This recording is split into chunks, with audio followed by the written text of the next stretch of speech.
Not one, not two, 3 goals, and I will meet.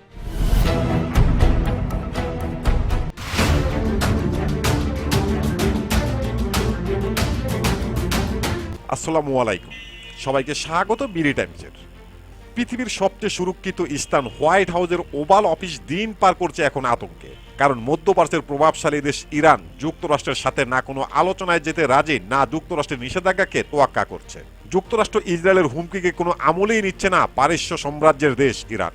উল্টো যুক্তরাষ্ট্রের সাথে অদৃশ্য এবং কৌশলগত খেলায় নেমেছে, সাথে প্রকাশ্যে ঘোষণা দিয়েছে ইসরায়েলের উপরে অপারেশন 2 প্রমিস 3 পরিচালনা করবে ইরান।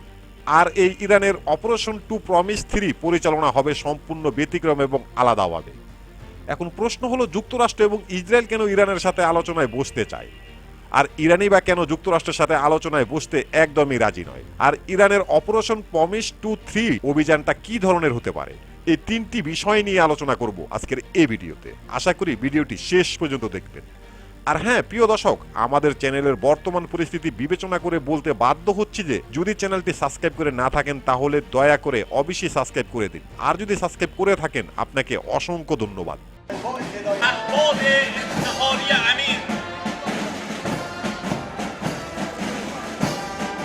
যুদ্ধের মাঠে যুক্তরাষ্ট্র এবং দখলদার ইসরায়েলকে দমন করার জন্য এক শক্তিধর কৌশল নিয়ে সামনে এগিয়ে যাচ্ছে ইরান। মধ্যপ্রাচ্যের সবচেয়ে শক্তিধর ক্ষেপণাস্ত্র এবং ড্রোন শক্তির দেশ ইরান যুক্তরাষ্ট্র এবং ইসরায়েলকে ঘায়েল করার জন্য এক অদৃশ্য পরিকল্পনা নিয়ে সামনে এগিয়ে যাচ্ছে, যার কারণে পৃথিবীর সবচেয়ে সুরক্ষিত স্থান হোয়াইট হাউসের ওভাল অফিসও তৈরি হয়েছে জল্পনা কল্পনা। কারণ ইরানের উপরে হামলা চালানোর জন্য ইহুদিবাদী ইসরায়েলকে এক প্রকারের সবুজ সংকেত দিয়ে দিয়েছে যুক্তরাষ্ট্র, যা ইতিমধ্যে বিশ্ব গণমাধ্যমে উঠে এসেছে। হোয়াইট হাউসের পক্ষ থেকে ঘোষণা দেওয়া হয়েছে, ইরান যদি যুক্তরাষ্ট্রের সাথে আলোচনায় না আসে তাহলে ইরানের প্রতিটি পারমাণবিক স্থাপনায় হামলা চালানো হবে ইহুদিবাদী ইসরায়েলের সহযোগিতা নিয়ে। যুক্তরাষ্ট্রের এমন ভয়াবহ হুঁশিয়ারি আমলেই নিল না আয়াতুল্লাহ আলী খামেনির দেশ ইরান।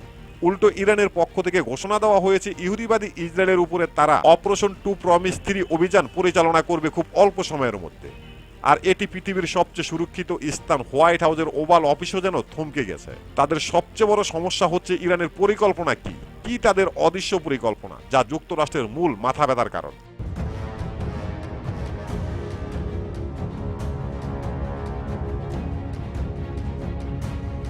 প্রথমেই আলোচনা করব যুক্তরাষ্ট্র কেন ইরানের সাথে আলোচনায় বসতে চায়। 2025 সালের শুরুতে আন্তর্জাতিক পারমাণবিক শক্তি সংস্থা IAEA ঘোষণা দিয়েছে পারমাণবিক বোমা তৈরি করার যে মূল উপকরণ ইউরেনিয়াম তা যথেষ্ট পরিমাণ তৈরি করে ফেলেছে ইরান। ইরানের কাছে বর্তমানে যে পরিমাণ ইউরেনিয়াম তৈরি আছে তা দিয়ে ইরান 2 মাসের মধ্যে 6টি পারমাণবিক বোমা তৈরি করতে পারবে, আর তাও প্রকাশ্যে। এছাড়াও গোপনে অদৃশ্যভাবে ইরানের হাতে পারমাণবিক বোমা রয়েছে কিনা সেটা তাদের অজানা। এর পরপরই যুক্তরাষ্ট্র এবং ইসরায়েলের যেন ঘুম হারাম হয়ে গেছে। তাদের এখন মূল উদ্দেশ্য যে করেই হোক ইরানকে এখানেই থামাতে হবে, আর ইরানকে থামাতে হলে আলোচনা ছাড়া থামানো এক পর্যায়ে অসম্ভব। এই কারণে মার্কিন প্রেসিডেন্ট ডোনাল্ড ট্রাম্প ঘোষণা দিয়েছে ইরানের সাথে আলোচনায় বসতে সম্পূর্ণ প্রস্তুত রয়েছে যুক্তরাষ্ট্র। মার্কিন প্রেসিডেন্ট ডোনাল্ড ট্রাম্প আরও ঘোষণা দিয়েছে আলোচনার মাধ্যমে ইরানের উপরে সমস্ত নিষেধাজ্ঞা প্রত্যাহার করা হবে, কিন্তু ইরান তা প্রত্যাখ্যান করেছে।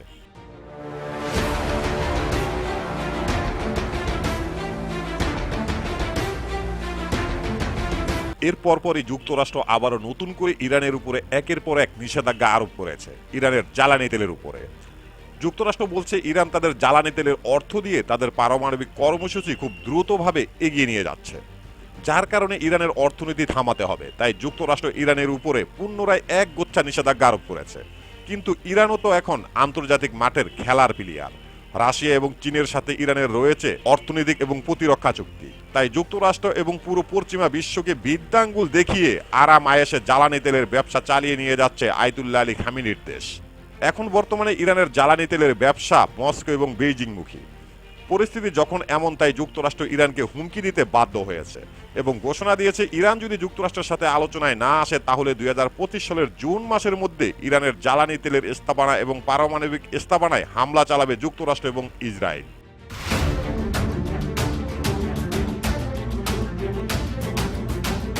যুক্তরাষ্ট্রের এমন হুঁশিয়ারি যেন আমলেই নিল না ইসলাম প্রজাতন্ত্র দেশ ইরান। উল্টো যুক্তরাষ্ট্র এবং ইসরায়েলকে হুঁশিয়ারি দিয়েছে ইরান। যুক্তরাষ্ট্রের জন্য এক অদৃশ্য অভিযানে নেমেছে ইরান। আর ইহুদিবাদী ইসরায়েলকে প্রকাশ্যে হুঁশিয়ারি দিয়েছে অপারেশন 2 প্রমিস 3 পরিচালনা করা হবে ইসরায়েলের উপরে। আর এতেই যুক্তরাষ্ট্র এবং ইসরায়েল যেন থমকে গেছে। এরও কারণ রয়েছে। শুধুমাত্র যুক্তরাষ্ট্রই যে ইরানকে নিয়ে ষড়যন্ত্র এবং পরিকল্পনা নিয়ে মগ্ন থাকে ব্যাপারটি এমন নয়। ইরানও যুক্তরাষ্ট্রকে নিয়ে পরিকল্পনা করার মতো শক্তি রাখে, যা ব্রিটেন সহ বিশ্বের বড় বড় গণমাধ্যমে প্রমাণিত হয়েছে অসংখ্যবার। যেখানে পুরো পৃথিবী জুড়ে সরকার পরিবর্তন, এমনকি অন্য দেশে নির্বাচনে কোন দল ক্ষমতায় আসবে কিংবা পরিবর্তন করা নিয়ে যুক্তরাষ্ট্র কাজ করে, সেখানে বারবার উঠে এসেছে ইরান যুক্তরাষ্ট্রের নির্বাচনে হস্তক্ষেপ করে, এমনকি সরকার পরিবর্তনেরও চেষ্টা করে। শুধু তাই নয়, যুক্তরাষ্ট্রের প্রেসিডেন্টের উপর পর্যন্ত ইরানের গোয়েন্দা নজর থাকে, এমনকি প্রেসিডেন্টকে হত্যা করার মতো গোয়েন্দা শক্তি রয়েছে ইরানের হাতে। এমন একটি ঘটনা প্রকাশ করা হয়েছে 2020 সালে, যখন মার্কিন প্রেসিডেন্ট ডোনাল্ড ট্রাম্পের নির্দেশে ইরানের প্রভাবশালী জেনারেল কাসেম সুলেমানিকে হত্যা করা হয়। এরপর যখন ইরান হত্যার বদলা নেওয়ার হুঁশিয়ারি দেয়, তখন মার্কিন প্রেসিডেন্ট ডোনাল্ড ট্রাম্প বেশ কিছু দেশের সফর থেকে বিরত ছিল, এমনকি নিজ দেশেও সর্বোচ্চ সতর্ক অবস্থায় ছিল, যা উঠে এসেছে CNN, BBC, রয়টার্সের মতো গণমাধ্যমগুলোতে।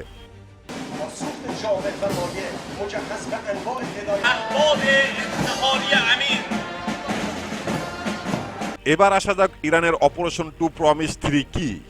এই সম্পর্কে জানতে হলে ফিরে যেতে হবে 2024 সালে। 2024 সালের এপ্রিলে সিরিয়ার রাজধানী দামেস্কে ইরানের কনসুলেট ভবনে হামলা চালায় ইসরায়েল। এতে ইরানের IRGCর এক কমান্ডার সহ প্রায় 8 কর্মকর্তা নিহত হয়। প্রতিশোধের ঘোষণা দেয় ইরান। এরপর আলোচনায় আসে ইরানের অপারেশন 2 প্রমিস। সে একই মাসের মধ্যে ইসরায়েলের রাজধানী তেল আবিব সহকারে বেশ কিছু স্থানে 300-রও বেশি ড্রোন এবং ব্যালিস্টিক ক্ষেপণাস্ত্র ছুড়ে প্রথম অপারেশন 2 প্রমিস পরিচালনা করে ইরানের IRGC। এই হামলা পরিচালনার মাধ্যমে যুক্তরাষ্ট্র এবং পুরো পশ্চিমা বিশ্বকে ইরানের প্রতিরক্ষা শক্তির কিছুটা জানান দেয় ইরান। এরপর পরে ইরান সমর্থিত লেবাননের ইসলামিক প্রতিরোধ আন্দোলন হিজবুল্লাহর প্রধান হাসান নাসারুল্লাহ এবং হামাস প্রধান ইসমাইল হানিয়াকে হত্যা করে ইসরায়েল। এরপর ইরান আবারও ঘোষণা দেয় ইসরায়েলের উপরে অপারেশন 2 প্রমিস 2 পরিচালনা করবে। এরপর 2024 সালের 1 অক্টোবর ইরান ইসরায়েলের উপরে পরিচালনা করে তাদের অপারেশন 2 প্রমিস 2, যা ছিল দেখার মতো এক দৃশ্য। ইরানের ছোড়া ক্ষেপণাস্ত্রগুলো একের পর এক ইসরায়েলের বুকে আঘাত হানে, যা ছিল একটি বিরল ঘটনা।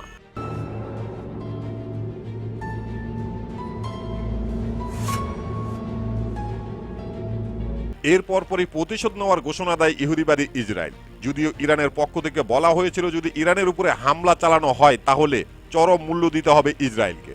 অবশেষে 2024 সালের 26 অক্টোবর দখলদার ইসরায়েল যুক্তরাষ্ট্রের তৈরি F-35 যুদ্ধ বিমান ব্যবহার করে ছোট পরিসরে হামলা চালায় ইরানে।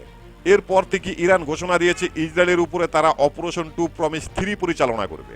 ইরানের অপারেশন 2 প্রমিস 3 সম্পর্কে যুক্তরাষ্ট্র এবং পশ্চিমা বিশ্বের বিশ্লেষকরা বেশ কিছু ধারণা দিয়েছে। তাদের ধারণা অনুযায়ী বলা হয়েছে ইরান ইসরায়েলের উপরে এমন একটি অভিযান পরিচালনা করবে তা হবে খুবই ভয়াবহ। কারণ তাদের প্রথম অভিযান ছিল সতর্কবার্তা, দ্বিতীয় অভিযান ছিল সামরিক ক্ষয়ক্ষতি, কিন্তু তৃতীয় অভিযানটা হবে ইসরায়েলের জন্য ভয়ানক। ইসরায়েল সহ পশ্চিমা বিশ্ব দাবি করেছে ইরানের তৃতীয় অভিযানটা হবে ইসরায়েলের দেনমা পারমাণবিক স্থাপনায়। আর যদি এমনটা হয় তাহলে ইসরায়েলের জন্য ছোটখাটো একটি কিয়ামত নেমে আসবে, কারণ এই হামলা পারমাণবিক বোমা হামলার থেকেও কোনো অংশে কম যাবে না।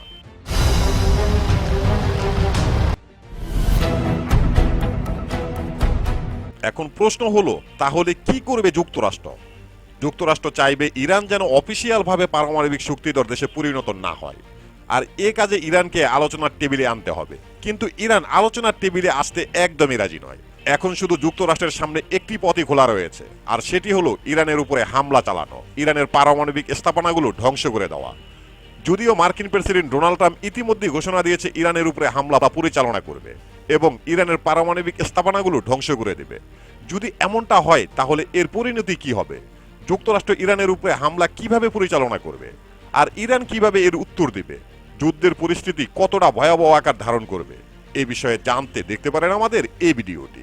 প্রিয় দর্শক, আমাদের প্রতিটি ভিডিওর ইনফরমেশন উল্লেখযোগ্য ভেরিফাই পেজ থেকে সংগ্রহ করা। এরপরও যদি ভুল হয়ে থাকে তাহলে অবশ্যই কমেন্ট বক্সে জানিয়ে দেবেন। এখানে শেষ করছি আমাদের আজকের প্রতিবেদন। আল্লাহ হাফেজ।